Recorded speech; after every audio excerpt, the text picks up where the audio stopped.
Bonjour à tous et bienvenue sur Déclic Numérique dans cette nouvelle vidéo. Aujourd'hui on retourne sur Photoshop et je vais vous montrer une méthode pour réduire efficacement le bruit numérique dans vos photos, mais à condition d'y penser à la prise de vue. C'est parti!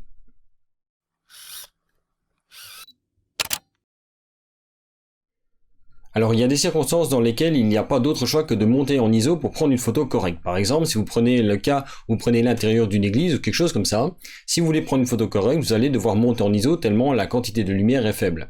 Vous avez également la possibilité éventuellement de faire une pause longue si vous avez la possibilité de mettre un trépied, mais ce n'est pas toujours possible, ce n'est pas toujours autorisé. Donc dans ce cas-là, aucun autre choix que de monter en ISO. Le problème qui dit que monter en ISO dit également augmentation du bruit numérique. Et donc généralement on a envie de réduire cette quantité de bruit numérique, même si parfois on en fait des caisses pour pas grand chose, mais il y a un seuil au-delà duquel le bruit numérique est quand même trop important et nuit à la qualité de la photo. Donc on veut pouvoir le réduire. Généralement on utilise des outils de Lightroom ou de Photoshop qui consistent à réduire simplement le bruit numérique, mais qui a généralement un impact sur la qualité de la photo parce qu'on lisse la photo et on perd une grosse partie des détails. En fait, c'est un petit peu comme si on applique un flou sur la photo, et donc au final, la qualité en elle-même est réduite. Alors la méthode que je vous propose ici est une méthode connue, mais qui vous permet surtout de réduire le bruit numérique sans perdre de qualité. Et pour ça, il y a quand même quelques petits détails à savoir. La première chose, c'est qu'il ne va pas falloir prendre une seule photo, il va falloir en prendre plusieurs. Idéalement, plusieurs photos pour lesquelles vous n'avez pas changé le cadrage, et si possible, le faire même sur trépied également. Toutefois, il est possible également de le faire en manuel, c'est d'ailleurs ce que je vais vous montrer là. Et donc moi, la solution que j'emploie le plus couramment dans ces situations-là, c'est de prendre une rafale de photos sans rien changer au réglage de mon appareil, que ce soit pour la mise au point, que ce soit pour les réglages de l'appareil en lui-même. Le but étant d'avoir en fait une série de clichés de la même scène avec le moins de variations possible. Alors si on le fait à main levée, il s'agit de bien scaler, de bien être stable, parce que si vous bougez trop, le résultat ne sera pas efficace. Ceci dit, pour vous montrer le processus ici, moi j'ai réalisé des clichés de tests et on va pouvoir travailler là-dessus. On passe maintenant dans Lightroom pour voir ces clichés et ensuite on ira voir dans Photoshop comment réduire efficacement le bruit numérique grâce à cette série de clichés.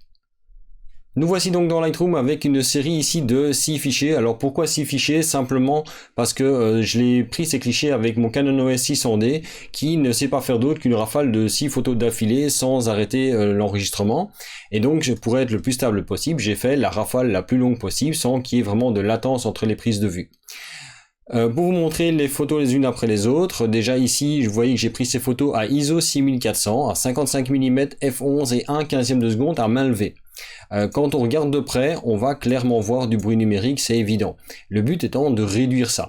Maintenant, outre ça, je vais quand même dire qu'à pour ISO 6400 et sur un 600D, le bruit numérique n'est quand même pas monstrueux. Généralement, on exagère un petit peu l'importance du bruit numérique, mais c'est vrai qu'on peut vouloir, dans une certaine mesure, vouloir le réduire. Donc j'ai une série ici donc de 6 clichés. Si je regarde maintenant donc le premier, ensuite j'ai mon deuxième cliché, vous voyez qu'il y a un léger décalage entre les deux puisque je les ai pris à main levée. Un troisième cliché, un quatrième cliché, un cinquième cliché, un sixième cliché. Il faut absolument que tous vos clichés soient le plus proches possible les uns des autres en termes de cadrage, de composition, etc. Il s'agit également que la mise au point soit faite exactement au même endroit et que vos réglages soient parfaitement identiques également. En plus de ça, il va falloir s'assurer que vos clichés soient parfaitement nets. Si vous introduisez dans ce traitement un cliché qui n'est pas net, vous allez forcément induire des problèmes au niveau du traitement. Ici, mes 6 clichés sont nets, il y a un léger décalage, mais il est tout à fait gérable. Donc la première chose que moi j'ai fait ici, je vais passer en mode de développement pour vous le montrer. J'ai simplement un tout petit peu augmenté l'exposition, c'est un petit peu sombre. J'ai réduit les hautes lumières pour regagner un petit peu de détails dans les hautes lumières. J'ai légèrement augmenté les ombres, ce qui a pour effet forcément d'accentuer un petit peu le bruit. Ensuite, j'ai simplement synchronisé tous ces réglages sur les différents clichés. Et maintenant, ce que je vais faire, c'est simplement passer dans Photoshop. Alors si jamais vous ne passez pas par Lightroom et vous ouvrez directement dans Photoshop, le processus est à peu près le même, si ce n'est que vous allez devoir manuellement empiler les images. Ici, moi, ce que je vais faire, c'est simplement sélectionner tous mes fichiers. Donc je clique sur le premier, je clique sur majuscule le dernier, et ensuite je fais un clic droit, et je vais simplement faire modifier dans, et ouvrir en tant que calque dans Photoshop. Ce qui aura pour effet simplement de créer un fichier dans lequel il y aura à ce moment-là les 6 images qui seront empilées sous forme de calque dans un même fichier. Donc ici, Photoshop est en train de s'ouvrir. Et voilà maintenant tous mes clichés qui sont ouverts dans un même fichier Photoshop. Vous voyez qu'ils sont empilés sous forme de calque. Première chose à vérifier, c'est qu'il n'y en a pas de verrouillé. Donc généralement quand on l'ouvre comme ça, il n'y a pas de souci. Si jamais vous en avez un ici qui serait verrouillé, vous devez absolument le déverrouiller. Parce que comme ces clichés ont été pris à main levée, la première chose que je dois faire, c'est les aligner. Donc je vais commencer par prendre le premier fichier, faire majuscule, cliquer sur le dernier.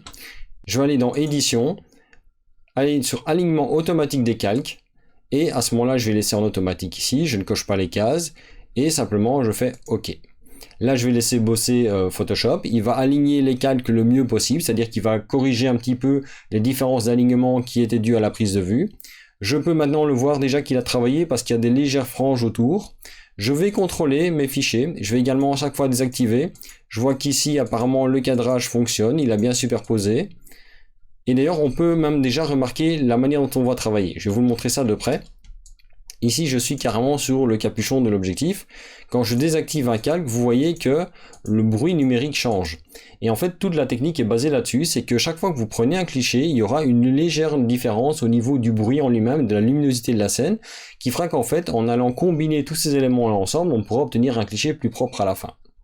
Donc je reviens sur mon cliché plus large et je continue à contrôler. Je désactive, donc celui-ci est bon. Là, on est encore bon. Tant que je ne vois pas de décalage au niveau de l'alignement quand je désactive les calques, je considère que c'est bon. Ainsi de suite. C'est bon et c'est bon. Vous voyez que notamment, certains ont dû être fortement ajustés parce qu'il y a ce bord transparent autour. Je réactive maintenant ici tous mes calques. Ce que je vais faire maintenant, c'est tous les sélectionner de nouveau. Et je vais faire clic droit et faire convertir en objet dynamique. En fait, ça va créer un seul objet qui lui va en fait contenir tous les différents calques. Et ce qui est particulier avec les objets dynamiques, c'est que je vais pouvoir choisir la manière dont ces calques vont être fusionnés. Donc là, Photoshop est en train de mouliner. Une fois qu'il aura terminé, je n'aurai plus qu'une seule démarche à faire pour régler le problème de bruit. Vous allez voir, c'est très rapide, si ce n'est que plus vous avez des gros fichiers et plus le nombre de calques est important, plus ça prendra du temps. Voilà, on a terminé. Il a maintenant créé un objet dynamique ici. Alors pour vous montrer, je vais simplement dupliquer le calque ici, l'objet dynamique. Je vais le glisser sur l'icône nouveau, ce qui crée une copie. Et maintenant, je vais bien, en ayant sélectionné la copie ici, aller dans Calque, Objet dynamique, Mode empilement, et là, je vais choisir médiane. Attention, ça c'est important, c'est la méthode à utiliser pour ça. C'est une méthode mathématique qui va permettre de combiner en fait les différents clichés, les valeurs d'exposition des différents pixels, et de finalement trouver le meilleur résultat, et d'aller finalement, vous allez voir, supprimer pas mal de bruit dans la photo. Donc je clique sur médiane, je vais maintenant le laisser calculer, ça ne devrait pas prendre trop longtemps parce que je n'ai que 6 calques. Et voilà, maintenant Photoshop a terminé. Et en fait, mon traitement, ma réduction du bruit est déjà terminée, c'est simplement ça, c'est pas plus compliqué. Ce qui est intéressant, c'est de voir ce qui se passe de plus près. Donc je vais ici simplement aller zoomer à 1.1 pour aller voir bien de près. On va regarder par exemple ici au niveau du capuchon où il y avait énormément de bruit au départ. Donc si je fais avant, donc la partie que je n'ai pas modifié la fusion, vous voyez que j'ai un bruit quand même assez important, et quand je regarde l'après, j'ai un bruit beaucoup plus faible ici. Alors forcément, on ne va pas récupérer tous les détails, etc. Mais ça n'empêche que par rapport à l'origine, je n'ai pas perdu d'informations. C'est simplement les zones ici où il y a du bruit, qui sont toutes ces irrégularités au niveau de la capture de la lumière, qui ont été simplement corrigées avec la méthode de calcul ici. Et on peut le constater également un petit peu partout dans la photo. Si vous regardez par exemple ici, on a là ici beaucoup de bruit. Et quand je le remets, on retrouve bien la texture métallique de l'appareil. On a bien ce côté un petit peu granuleux de la texture, alors qu'à l'origine, on avait du bruit, on ne distinguait plus aucun détail. Donc non seulement j'ai réduit le bruit, mais dans une certaine mesure, j'ai également retrouvé du détail à certains endroits. Donc je récapitule la méthode qui est vraiment pas compliquée. Le principe c'est de commencer par ouvrir tous les clichés dans Photoshop et les unir dans un même fichier, superposés sous forme de calque. Ensuite, on procède à un alignement si nécessaire. Si maintenant vous avez pris sur trépied, c'est une étape éventuellement qui n'est pas nécessaire. Et d'ailleurs, vous aurez encore un meilleur résultat si c'est fait sur trépied. Ici, c'était fait à main levée pour vous montrer que c'est possible. Et donc ensuite, on va simplement sélectionner les calques, on va les aligner. Une fois qu'ils sont alignés, on les garde sélectionnés, on les transforme en objet dynamique. Et dans le niveau de l'objet dynamique, on va prendre un mode de fusion médiane via le menu calque, objet dynamique, mode de fusion médiane.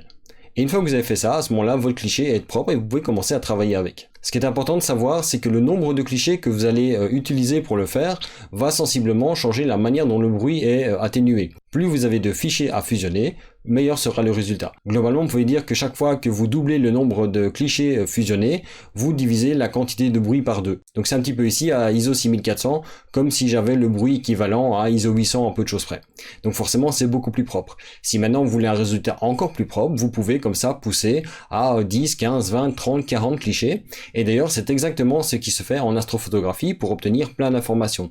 Non seulement on va réduire le bruit, mais en plus de ça, on va récupérer du détail à gauche et à droite, à condition que tous les fichiers, bien sûr, s'alignent correctement. Et donc pour conclure, je dirais que si vous n'avez pas le choix, vous êtes obligé de monter en ISO, mais en même temps que vous avez la possibilité de faire une rafale ou de faire différents clichés sans que la scène ne change, sans que les éléments qui la composent ne bougent, à ce moment-là, vous pouvez, dès la prise de vue, penser à prendre soit une rafale, soit une série de photos, même à espacer, à l'aide d'un trépied par exemple, de manière à pouvoir ensuite, en post-traitement, dans Photoshop, les combiner pour augmenter la qualité du résultat final.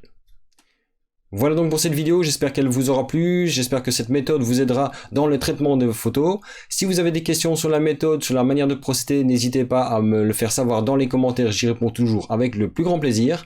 Quoi qu'il en soit, si cette vidéo vous a plu, comme d'habitude, likez-la, commentez-la, partagez-la. N'oubliez pas de vous abonner à la page Facebook, au groupe Facebook de Déclic Numérique. Il y a également le compte Twitter de Déclic Numérique et mon compte Instagram. Vous retrouvez les liens de tout ça à la fois dans la description de la vidéo, mais aussi dans la bannière de la chaîne. Et sinon, moi, je vous dis à la semaine prochaine pour une nouvelle vidéo sur Déclic Numérique.